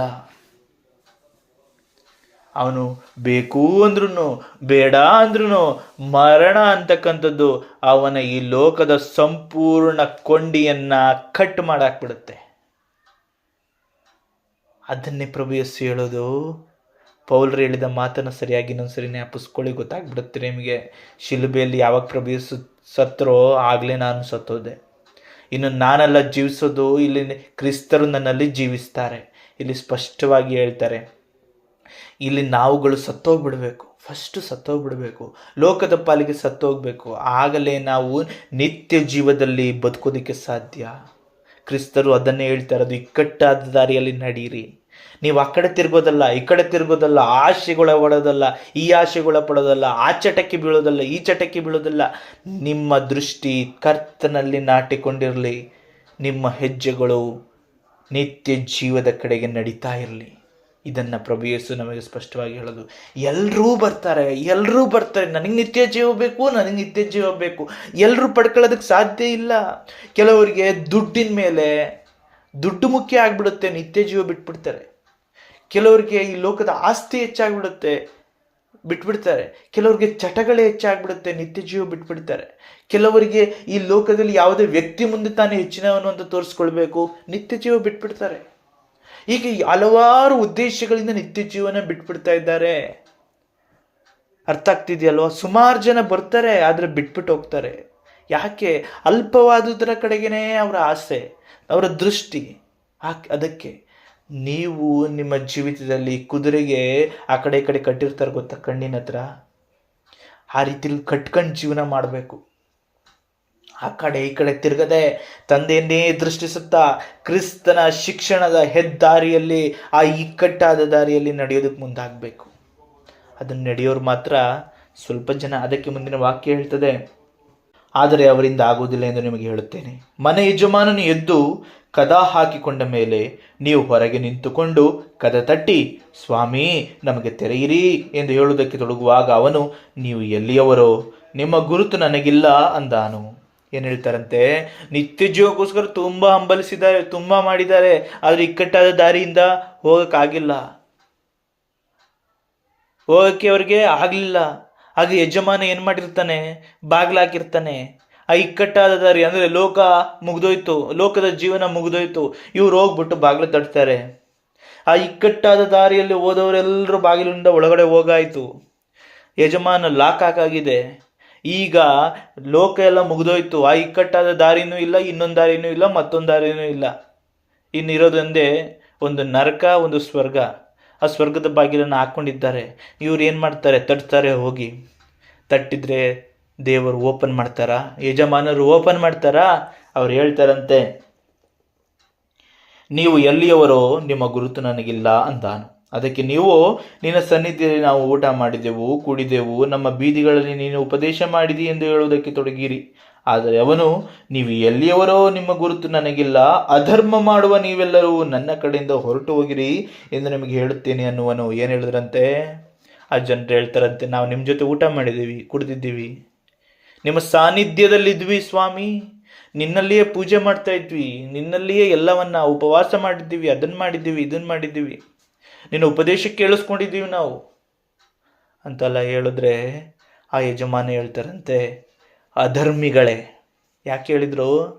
ನೀನು ಬೈಬಲ್ ಹೋಗ್ತಿದ್ಯಪ್ಪ, ನೀನು ಪ್ರೇಯರ್ ಮಾಡ್ತಾ ಇದ್ದೀಯಾ, ನೀನು ಉಪವಾಸ ಮಾಡ್ತಾ ಇದ್ದೀಯಾ, ನೀನು ಪ್ರತಿಯೊಂದು ದೇವರಿಗೆ ಏನು ಸಂಪ್ರದಾಯಗಳಿದೆ ಎಲ್ಲ ಮಾಡ್ತಾ ಇದ್ದೀಯಾ, ಆದರೆ ಯಾವನೋ ಒಬ್ಬ ಬಂದ ಬೈದಿದ ತಕ್ಷಣ ನೀನು ನಿತ್ಯ ಜೀವನದ ದೃಷ್ಟಿಕೋನ ಬಿಟ್ಬಿಟ್ಟು ಬಯೋನಿಂದ ಹೋಗ್ತಾ ಇದೆಯಾ? ಯಾವನೋ ಒಬ್ಬ ನಿನ್ನ ಮೇಲೆ ಜಾಸ್ತಿ ಹೊರೆ ಹಾಕ್ತಾ, ಅವನ್ನ ಹೊರೆ ಹಾಕಿರೋದಕ್ಕೆ ಅವನನ್ನು ಬೈಕೊಂಡು ನಿನ್ನ ಕೆಲಸ ನೆಟ್ಟಗೆ ಮಾಡಲಿಲ್ಲ ನೀನು. ಯಾವುದೋ ಒಂದು ಕುಡಿತ, ಯಾವುದು ಸಿಗರೇಟು, ಯಾವುದು ಹೆಣ್ಣಿನ ಚಟ, ಹೀಗೆ ಹಲವಾರು ವಿಚಾರಗಳಲ್ಲಿ ನೀನು ಏನು ಮಾಡ್ತಾ ಇದೀಯಾ, ಅದು ಬೇಕು ಅಂತ ಹೇಳ್ಬಿಟ್ಟು ನಿತ್ಯ ಜೀವ ಕಳ್ಕೊತಾ ಇದೀಯಾ. ಯಾರಿಗೂ ಗೊತ್ತಿಲ್ಲದೆ ಎಷ್ಟೋ ಪಾಪ ಮಾಡ್ತಾ ಇದೀಯಾ. ನಿನಗೆ ಪಾಪ ಬೇಕು, ನಿತ್ಯ ಜೀವ ಬೇಡ. ನಿನಗೆ ಅವ್ರು ಹೇಳಿದ ಬೈಗುಳ ಬೇಕು, ನಿನಗೆ ನಿತ್ಯ ಜೀವ ಬೇಡ. ನೀನು ಕುಡಿತಾ ಇರುವಂಥ, ಸಿಗರೆಟ್ ಸೇದುವಂಥ ಇನ್ನೊಂದು ಮತ್ತೊಂದು ಚಟಗಳು ಬೇಕು, ನಿತ್ಯ ಜೀವ ಬೇಡ. ಲೋಕದಲ್ಲಿ ಯಾವುದೋ ಒಬ್ಬ ಯಜಮಾನ ನಿನ್ನ ಮೇಲೆ ಹೊರೆ ಆಗ್ತಾ ಇದ್ದಾನೆ, ಆ ಯಜಮಾನ ನಿನಗೆ ಬೈಬೇಕು. ನೀನು ಆ ಯಜಮಾನನ ವಿರುದ್ಧವಾಗಿ ಒಳಸಂಚು ಮಾಡಬೇಕು, ಅಥವಾ ಕೆಲಸದ ವಿಚಾರದಲ್ಲಿ ಮೋಸ ಮಾಡಬೇಕು ನಿನಗೆ, ಆದರೆ ನಿತ್ಯ ಜೀವ ಬೇಡ. ಈ ರೀತಿಯಲ್ಲಿ ನೀನು ಎಲ್ಲವನ್ನ ಕಡಿದುಕೊಂಡು ನಿನ್ನ ಜೀವಿತದಲ್ಲಿ ಹೆಂಡತಿಗೆ ಮೋಸ, ಮಕ್ಕಳಿಗೆ ಮೋಸ, ಅಥವಾ ಗಂಡನಿಗೆ ಮೋಸ, ಇನ್ನೊಂದು ರೀತಿಯಲ್ಲಿ ಮೋಸ, ಈ ರೀತಿ ಹಲವಾರು ಮೋಸಗಳನ್ನ ಮಾಡ್ಕೊಂಡು ನಿತ್ಯ ಜೀವನ ಮಾರಾಕ್ಬಿಟ್ಟಿದೀಯಾ. ಇವಾಗ ಬೇಕು ಅಂದ್ರೆ ನಿತ್ಯ ಜೀವ ಸಿಗ್ತದಾ? ಸಿಕ್ಕೋಲ್ಲ, ಯಾವುದೇ ಕಾರಣಕ್ಕೂ ಸಿಕ್ಕೋದಿಲ್ಲ. ಅದಕ್ಕೆ ತಂದೆಯಾದ ದೇವರು ಹೇಳೋದು, ಅಧರ್ಮಿಗಳೇ ಹೋಗಿ ಅಂತ. ಇಲ್ಲಿ ನಿಂತ್ಕೋಬೇಡಿ, ಹೋಗಿ ನೀವು, ನಿಮಗೆ ಯಾವತ್ತಿಗೂ ಬಾಗಿಲು ಓಪನ್ ಆಗಲ್ಲ. ಆ ಇಕ್ಕಟ್ಟಾದ ದಾರಿ, ಈ ಲೋಕದಲ್ಲಿ ಸಿಗುವ ಪ್ರತಿ ದಿನಗಳನ್ನು ನೀನು ಇಕ್ಕಟ್ಟಾದ ದಾರಿಯಲ್ಲಿ ನಡೆದು ಮುಗಿಸ್ಬಿಡು. ಈ ಲೋಕ ಯಾವಾಗ ಅಂತ್ಯ ಗೊತ್ತಿಲ್ಲ, ನಿನ್ನ ಜೀವಿತದ ಅಂತ್ಯ ಯಾವಾಗ ಗೊತ್ತಿಲ್ಲ. ಈ ನಿನ್ನ ಜೀವಿತದ ಅಂತ್ಯ ಆದಮೇಲೆ, ಈ ಲೋಕದ ಅಂತ್ಯ ಆದಮೇಲೆ ನಿನ್ನ ಹತ್ರ ಇಕ್ಕಟ್ಟಾದ ದಾರಿನೂ ಇರಲ್ಲ, ಸರಾಗವಾದ ದಾರಿನೂ ಇರಲ್ಲ.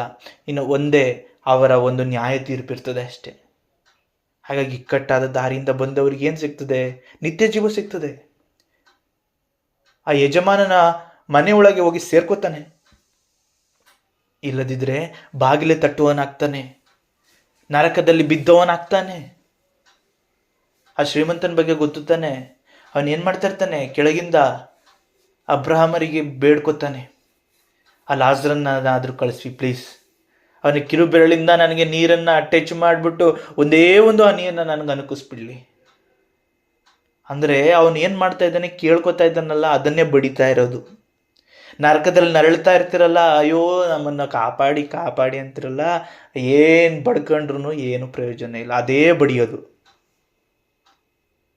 ಆದರೆ ಲಾಜರನು ಹೋಗಿ ಅವ್ರಿಗೆ ನೀರು ಕೊಟ್ನಾ? ಅಬ್ರಾಹ್ಮನು ಹೋಗಪ್ಪ ಕೊಡು ಅಂತ ಹೇಳಿದ್ರ? ಇಲ್ಲ, ಅಲ್ಲಿ ಏನೂ ಸಿಕ್ಕಲ್ಲ. ಮುಕ್ತಾಯ, ನಿನ್ನ ಬಾಯಾರಿಕೆ ನೀಗಲ್ಲ, ಹಸಿವು ನೀಗಲ್ಲ, ಆಗ್ತಾನೆ ಇರ್ತದೆ. ಅಲ್ಲಿ ಕಚ್ಚುವ ಹುಳಗಳ ನೋವು ನಿನಗೆ ಅಂತ್ಯ ಆಗಲ್ಲ, ಹುಳನೂ ಸಾಯಲ್ಲ. ಅಲ್ಲಿರುವ ಬೆಂಕಿ ಸುಡ್ತಾನೆ ಇರ್ತದೆ, ನೀನು ಬೆಂದೋಗಲ್ಲ, ಆ ಸುಡುವ ನೋವು ಕಮ್ಮಿ ಆಗಲ್ಲ, ಬೆಂಕಿ ನಂದಿ ಹೋಗಲ್ಲ. ಅರ್ಥ ಆಯ್ತಾ? ಈ ಲೋಕದಲ್ಲಿ ನೀನು ರಕ್ತವನ್ನೇ ಸುರಿಸಿ ಕರ್ತನಿಗೆ ರಕ್ತ ಸಾಕ್ಷಿಯಾದ್ರೂ ಆ ನರಕದ ವಿಚಾರದಲ್ಲಿ ಅದು ಅಲ್ಪವೇ, ನರಕದಲ್ಲಿ ಅತಿ ಘೋರ. ಅರ್ಥ ಆಯ್ತಿದೆಯಲ್ವಾ? ಹಾಗಾಗಿ ಈ ವಾಕ್ಯವನ್ನು ಸ್ಪಷ್ಟವಾಗಿ ಓದಿದಾಗ ನಮಗೆ ಸ್ಪಷ್ಟವಾಗಿ ಅರ್ಥ ಆಗುತ್ತೆ. ಎಲ್ಲವನ್ನ ನಾನು ಮಾಡಿದ್ನಲ್ಲ ಸ್ವಾಮಿ, ಏ ಅಧರ್ಮಿಯೇ ಹೋಗು ಅಂತಾರಂತೆ. ದೇವರೇನಂತಾರಂತೆ? ಅಧರ್ಮಿ ನೀನು ಹೋಗು ಅಂತಾರಂತೆ. ಮುಂದಿನ ವಾಕ್ಯ ಹೇಳ್ತಿದೆ, ಅಬ್ರಹಾಮ, ಇಸಾಕ, ಯಾಕೋಬ ಇವರು ಮತ್ತು ಎಲ್ಲಾ ಪ್ರವಾದಿಗಳು ದೇವರ ರಾಜ್ಯದಲ್ಲಿರುವುದನ್ನು, ನಿಮ್ಮನ್ನು ಮಾತ್ರ ಹೊರಗೆ ಹಾಕುವುದನ್ನು ನೀವು ನೋಡುವಾಗ ನಿಮಗೆ ಗೋಳಾಟವು, ಕಟಕಟನೆ, ಹಲ್ಲು ಕಡಿಯೋಣವೂ ಇರುವವು. ಅಬ್ರಹಾಂ, ಇಸಾಕ್, ಎಲ್ಲ ಪ್ರವಾದಿಗಳು ಎಲ್ಲರೂ ಹೋಗ್ತಾರಂತೆ ಅಲ್ಲಿಗೆ. ಎಲ್ಲರೂ ಇರೋದು ಇವ್ರಿಗೆ ಕಾಣಿಸ್ತಾ ಇದೆ. ಅವ್ರು ಸಂತೋಷಿಸ್ತಾ ಇರೋದು ಇವ್ರಿಗೆ ಕಾಣಿಸ್ತಾ ಇದೆ. ನಿಜವಾಗಿಯೂ ನೀವು ಈ ಲೋಕದಲ್ಲಿ ಹೊಟ್ಟೆ ಕಿಚ್ಚು ಪಡೋದಲ್ಲ. ಅಲ್ಲಿ ಸ್ವರ್ಗ ಸಾಮ್ರಾಜ್ಯವನ್ನು ನೋಡಿ, ನರಕದಲ್ಲಿ ನರಳಾಡ್ತಾ ಇರುವಾಗ ನೋಡ್ತಿರಲ್ಲ, ಅದು ನಿಮ್ಮ ಹೊಟ್ಟೆಯಲ್ಲಿ ಇನ್ನೇನು ಮಾಡಿರ್ಬೋದು, ನಿಮ್ಮ ಮನಸ್ಸುಗಳು ಎಷ್ಟರ ಮಟ್ಟಿಗೆ ಒಡೆದೋಗ್ಬೋದು, ಎಲ್ಲವನ್ನ ನೀವು ನೋಡ್ತೀರಿ ಅಂತ ಹೇಳ್ತಾ ಇದ್ದಾರೆ. ನಿಮ್ಮ ಗೋಳಾಟ ಮಾಡ್ತಿರಂತೆ, ನಿಮ್ಮ ಹಲ್ಲನ್ನು ನೀವು ಕಚ್ಕೋತಿರಂತೆ, ಈ ರೀತಿಯಲ್ಲಿ ನೀವು ನರಳಾಡ್ತಾ ಇರ್ತೀರಿ. ಏನನ್ನ ನೋಡಿ?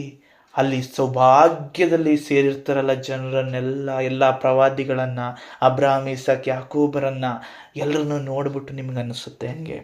ಇದಲ್ಲದೆ ಪೂರ್ವ, ಪಶ್ಚಿಮ, ಉತ್ತರ, ದಕ್ಷಿಣ ದಿಕ್ಕುಗಳಿಂದಲೂ ಜನರು ಬಂದು ದೇವರ ರಾಜ್ಯದಲ್ಲಿ ಊಟಕ್ಕೆ ಕೊಡುವರು. ಇಸ್ರಾಯೇಲ್ರೇ, ನಿಮ್ಮಲ್ಲಿರುವಂಥ ಪ್ರವಾದಿಗಳು ಅಬ್ರಹಾಂ, ಇಸಾಕ್, ಯಾಕೋಬ್ ಮಾತ್ರ ಅಲ್ಲ, ಇಡೀ ಪ್ರಪಂಚದಿಂದ ಪೂರ್ವ, ಪಶ್ಚಿಮ, ದಕ್ಷಿಣೋತ್ತರ ಎಲ್ಲ ದಿಕ್ಕುಗಳಿಂದ ಬರ್ತಾರೆ ಜನ, ಬಂದು ಭೋಜನಕ್ಕೆ ಸೇರ್ಕೊಳ್ತಾರೆ. ಅದನ್ನೂ ನೀವು ನೋಡಬೇಕು, ಅದನ್ನು ಕೂಡ ನೀವು ನೋಡಬೇಕು. ಹೀಗೋ ಕಡೆಯವರಾಗಿರುವ ಕೆಲವರು ಮೊದಲಿನವರಾಗುವರು, ಮೊದಲಿನವರಾಗಿರುವ ಕೆಲವರು ಕಡೆಯವರಾಗುವರು ಅಂದನು. ಏನು? ಪ್ರವಾದಿಗಳು ಯಾರಿಗೆ ಸಿಕ್ಕಿದ್ರು? ಇಸ್ರೇಲರಿಗೆ. ಅವರೇ ಮೊದಲಿನವರು, ನಾವೆಲ್ಲ ಕಡೆಯವರು. ಇವತ್ತು ನಾವೇನಾದರೂ ಈ ಇಕ್ಕಟ್ಟಾದ ದಾರಿಯನ್ನು ಆರಿಸಿಕೊಂಡು ಜೀವನ ಮಾಡಿಬಿಟ್ರೆ ನಾವು ಮೊದಲಿನವರು. ಅದನ್ನು ಸ್ವೀಕರಿಸಿದ ಎಷ್ಟೋ ಜನ ಕಡೆಯವರಾಗ್ತಾರೆ. ಅರ್ಥ ಆಯ್ತಾ? ಹಾಗಾಗಿ ಇಂದಿನ ವಾಕ್ಯ ಹೇಳುವಂಥ ಅದ್ಭುತ ವಿಚಾರವನ್ನು ಮನಸ್ಸಿನಲ್ಲಿಟ್ಕೊಳ್ಳೋಣ. ಎಲ್ಲ ಬೈಗುಳಗಳು, ಎಲ್ಲ ಆಶೆಗಳು, ನಾನು ಉನ್ನತನಾಗಿರಬೇಕು, ಅವ್ರ ಮಾತಿಗೆ ನಾನು ಮಾತಾಡಲಿಲ್ಲ ಅಂದರೆ ಈ ಲೋಕದಲ್ಲಿ ನನಗೆ ಮರ್ಯಾದೆ ಇರ್ತದ ಅನ್ನೋ ಆಲೋಚನೆ, ಇನ್ನೊಂದು ಮತ್ತೊಂದಕ್ಕೋಸ್ಕರ ನೀವು ಹೋರಾಡಬೇಡಿ. ಆಸ್ತಿಗಾಗಿ, ಅಂತಸ್ತು, ಇನ್ನೊಂದು ಮತ್ತೊಂದಕ್ಕಾಗಿ ಹೋರಾಡಕ್ಕೆ ಹೋಗಬೇಡಿ. ಎಲ್ಲರೂ ಬಿಟ್ಟು ಹೋಗ್ಬೇಕಾದಂಥದ್ದು. ಆ ಮರಣ ಅಂತಕ್ಕಂಥದ್ದು ಪ್ರತಿಯೊಂದು ಕೊಂಡಿಯನ್ನು ಕಡಿದು ಹಾಕ್ತದೆ, ಆದರೆ ನಿತ್ಯ ಜೀವ ಅಂತಕ್ಕಂಥ ಕೊಂಡಿಯನ್ನು ಕತ್ತರಿಸಲು ಅದರಿಂದ ಸಾಧ್ಯ ಇಲ್ಲ. ಪರಲೋಕಕ್ಕಾಗಿ ನೀವು ಕೂಡಿಸಿಟ್ಟುಕೊಂಡಂಥ ಐಶ್ವರ್ಯವನ್ನು ಕದ್ದುಕೊಳ್ಳಲು ಮರಣಕ್ಕೆ ಸಾಧ್ಯವಿಲ್ಲ. ಆ ಮರಣವು ನಿನ್ನ ಪರಲೋಕದ ಐಶ್ವರ್ಯದಿಂದ ದೂರ ಮಾಡೋದಕ್ಕೆ ಸಾಧ್ಯ ಇಲ್ಲ. ಆದರೆ ಲೋಕದ ಎಲ್ಲ ರೀತಿಯ ಆಶೆಗಳಿಂದ, ಎಲ್ಲ ವೈಭೋಗದಿಂದ, ಎಲ್ಲ ರೀತಿಯ ಸ್ಥಾನಮಾನಗಳಿಂದ ನಿನ್ನನ್ನು ಕಡಿದಾಗ್ತದೆ ಆ ಮರಣ. ಪರಲೋಕದಲ್ಲಿ ಸಂಬಂಧಪಟ್ಟ ಯಾವುದೇ ವಿಚಾರವನ್ನು ಕಡಿದು ಹಾಕೋದಕ್ಕೆ ಅದ್ರ ಕೈಯಲ್ಲಿ ಸಾಧ್ಯ ಇಲ್ಲ. ಅದಕ್ಕಾಗಿ ಕೆಟ್ಟಾದ ದಾರಿಯಿಂದ ಬಂದು ಆ ಒಂದು ಯಜಮಾನನ ಮನೆಯೊಳಗೆ ಸೇರಿಕೊಳ್ಳುವವರು ಧನ್ಯರು. ಅವರು ಅವರೊಂದಿಗೆ, ಆ ಯಜಮಾನನೊಂದಿಗೆ, ದೇವಾದಿದೇವನೊಂದಿಗೆ ಭೋಜನಕ್ಕೆ ಪಾತ್ರರಾಗ್ತಾರೆ. ಅದನ್ನು ಬಿಟ್ಟು ಈ ಲೋಕದ ಯಾವುದೋ ಮಾತಿಗೆ ಅಥವಾ ಹೊಟ್ಟೆ ಕಿಚ್ಚು, ಅಸೂಯೆ, ಇನ್ನೊಂದು ಮತ್ತೊಂದುಗಳಿಗೆ ಒಳಪಟ್ಟು ಪಾಪ ಕೂಪಗಳಲ್ಲಿ ಆಸೆಪಟ್ಟು ಎಲ್ಲವ ನಮಗೆ ಸಿಕ್ಕಂತಹ ಎಷ್ಟೋ ಅವಕಾಶಗಳನ್ನು ಉಪಯೋಗಿಸಿಕೊಳ್ಳದೆ ನಾವು ಆ ನಿತ್ಯ ಜೀವದ ಇಕ್ಕಟ್ಟಾದ ದಾರಿಯನ್ನೇ ಬಿಟ್ಬಿಟ್ಟು ಜೀವನ ಮಾಡಿ ಕೊನೆಯಲ್ಲಿ ನರಕಕ್ಕೆ ಹೋದರೆ ಅಲ್ಲಿ ಸಹ ಭೋಜನ ಮಾಡುವ ಎಲ್ಲರನ್ನು ನೋಡಿ ಗೋಳಾಡಬೇಕು. ನಿಮ್ಮ ಹಲ್ಲನ್ನು ನೀವೇ ಕಚ್ಕೊಂಡು ಜೀವನ ಮಾಡಬೇಕು. ದಾಹ ಇದೆ, ನೀರಿಲ್ಲ, ಹಸಿವಿದೆ, ಆಹಾರ ಇಲ್ಲ, ಸುಡ್ತಾ ಇದೆ, ಯಾರು ನಮ್ಮನ್ನು ಬಿಡಿಸೋರಿಲ್ಲ, ಹುಳಗಳು ಕಚ್ತಾ ಇದ್ದಾವೆ, ಅದರಿಂದ ತಪ್ಪಿಸಿಕೊಳ್ಳುವ ದಾರಿ ಇಲ್ಲ, ಎಲ್ಲ ರೀತಿಯ ನರಳಾಟನೆ. ಹಾಗಾಗಿನೇ ಇಂದು ಪ್ರಭು ಯೇಸು ಹೇಳ್ತಾ ಇರುವಂಥದ್ದು, ಇಲ್ಲಿ ಕೆಲವು ವರ್ಷಗಳು, ಕೆಲವು ಸಮಯಗಳವರೆಗೆ ಈ ದಾರಿಯಲ್ಲಿ ನೀವು ನಡಿಬೇಕು. ಆದರೆ ಇಲ್ಲಿ ನೀವು ನಡೆಯೋದಿಲ್ಲ ಅಂತಂದರೆ ನಿಮ್ಮ ಜೀವಮಾನವೆಲ್ಲ ಅಂತ್ಯವೇ ಇಲ್ಲದ ಜೀವನದಲ್ಲಿ ನರಕವನ್ನು ಅನುಭವಿಸಬೇಕು.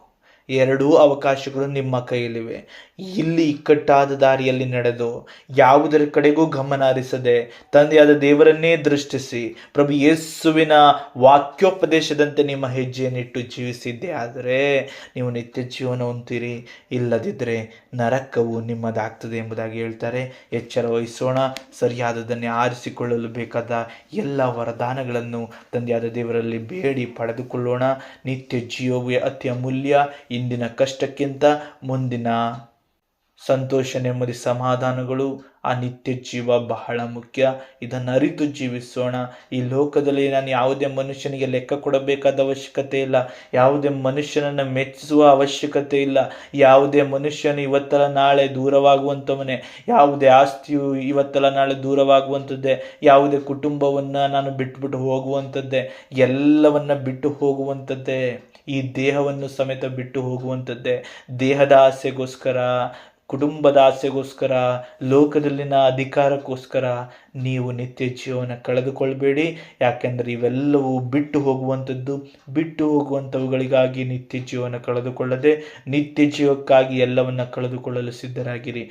ಪ್ರಭು ಯೇಸುವಿಗಾಗಿ ಏನನ್ನಾದರೂ ಕಳ್ಕೊಂಡ್ರೆ ಅದನ್ನು ಪಡೆದುಕೊಳ್ತೀರಿ. ಆದರೆ ಪ್ರಭು ಯೇಸುವನ್ನೇ ಕಳ್ಕೊಂಡ್ರೆ ನೀವು ಎಲ್ಲವನ್ನ ಕಳೆದುಕೊಳ್ತೀರಿ. ಇದನ್ನು ಇಂದಿನ ವಾಕ್ಯ ತಿಳಿಯಪಡಿಸ್ತದೆ. ಹಾಗೆ ಸರಿಯಾದದ್ದನ್ನು ಆರಿಸಿಕೊಂಡು ಜೀವಿಸೋಣ. ಆಮೇಲೆ ಪ್ರೀತಿ ಸ್ವರೂಪನಾದ ತಂದೆ, ಕೃಪಾಳು ದೇವನೇ, ಎಂಥ ಅದ್ಭುತವಾದ ವಿಚಾರವನ್ನು ತಿಳಿಯಪಡಿಸಿದಿರಿ. ನಿಜವಾಗಿಯೂ ನಮ್ಮ ಹೃದಯವು ಒಂದು ಸಾರಿ ದಿಗ್ಭ್ರಮೆಗೊಳ್ಳುವಂತಹ ವಿಚಾರ. ನಾವು ಎಷ್ಟು ಸೂಕ್ಷ್ಮವಾಗಿ ಗಮನಿಸಿ ಜೀವಿಸಬೇಕು ಎಂಬುದನ್ನು ತಿಳಿಯಪಡಿಸಿದ್ದೀರಿ. ಯಾರೋ ಒಬ್ಬರು ಮಾತನಾಡಿದ ತಕ್ಷಣ ನಾವು ಮಾತನಾಡಿ ನಿತ್ಯ ಜೀವನ ಕಳೆದುಕೊಳ್ಬೇಕಾ? ಅಥವಾ ಯಾರೋ ಒಬ್ಬರ ವಿಚಾರವಾಗಿ ಕೋಪದಿಂದಲೇ ಇದ್ದು, ದ್ವೇಷದಿಂದಲೇ ಇದ್ದು, ಮತ್ಸರದಲ್ಲಿಯೇ ಇದ್ದು ನಿತ್ಯ ಜೀವನ ಕಳ್ಕೊಳ್ಬೇಕಾ? ಯಜಮಾನನು ಏನೋ ಈ ರೀತಿಯಲ್ಲಿ ನನ್ನ ನಡೆಸ್ಕೊಳ್ತಾ ಇದ್ದಾನೆ ಅಂತೇಳಿ ಆ ವಿಚಾರಕ್ಕೆ ಗಮನ ಹರಿಸುತ್ತಾ ನಿತ್ಯ ಜೀವನ ಕಳ್ಕೊಳ್ಬೇಕಾ? ಈ ಲೋಕದಲ್ಲಿ ನಾನು ದುಡ್ಡು ಮಾಡಬೇಕು, ನೆಮ್ಮದಿಯಾಗಿರೋದಕ್ಕೋಸ್ಕರ ಎಲ್ಲ ಕೂಡಿಸಿಟ್ಕೊಳ್ಬೇಕು ಅಂತ ಓಡ್ತಾ ನಿತ್ಯ ಜೀವನ ಕಳ್ಕೊಳ್ಬೇಕಾ? ಈ ಲೋಕದಲ್ಲಿ ನಾನು ನಂಟಿಗೋಸ್ಕರ ನಾನು ನಿತ್ಯ ಜೀವ ಕಳ್ಕೊಳ್ಬೇಕಾ? ಎಷ್ಟು ಸೂಕ್ಷ್ಮವಾಗಿ ತಿಳಿಯಪಡಿಸಿದಿರಿ ಸ್ವಾಮಿ. ನಿಮಗೆ ಸ್ತೋತ್ರ ಸ್ವಾಮಿ. ಧನ್ಯವಾದಗಳು ಸ್ವಾಮಿ. ಈ ಒಂದು ಶಿಕ್ಷಣವನ್ನು ಮರೆಯದೆ ಮನಸ್ಸಿನಲ್ಲಿಟ್ಟುಕೊಂಡು ಆ ಇಕ್ಕಟ್ಟಾದ ದಾರಿಯನ್ನೇ ಆರಿಸಿಕೊಂಡು ಜೀವಿಸಲು ಬೇಕಾದ ಸದೃಢ ಮನಸ್ಥಿತಿ, ಸದೃಢವಾದ ಆಲೋಚನಾ ಶಕ್ತಿ, ಜ್ಞಾನ ಮತ್ತು ಈ ವಾಕ್ಯವನ್ನೇ ನೆನೆಯುವಂತಹ ಮನಸ್ಥಿತಿ ಮತ್ತು ಅದರಂತೆ ನಡೆಯುವಂತಹ ದಿಟ್ಟ ಜೀವಿತವನ್ನು ನಮಗೆ ಅನುಗ್ರಹಿಸಿಕೊಟ್ಟು ಆತ್ಮರಿಂದ ಅಭ್ಯಂಗಿಸಿ ಆ ಜೀವಿತದ ಮೂಲಕ ನಿತ್ಯ ಜೀವನ ಹೊಂದುವಂತೆ ಕೃಪೆ ಮಾಡಿರಿ ಎಂಬುದಾಗಿ ಪ್ರಭು ಯೇಸು ಕ್ರಿಸ್ತರ ಮುಖಾಂತರ ನಿಜ ದೇವರು ನಿಜ ಕರ್ತರು ಆದ ನಿಮ್ಮನ್ನು ಪ್ರಾರ್ಥಿಸುತ್ತೇವೆ ತಂದೆಯೇ. ಆಮೇನ್.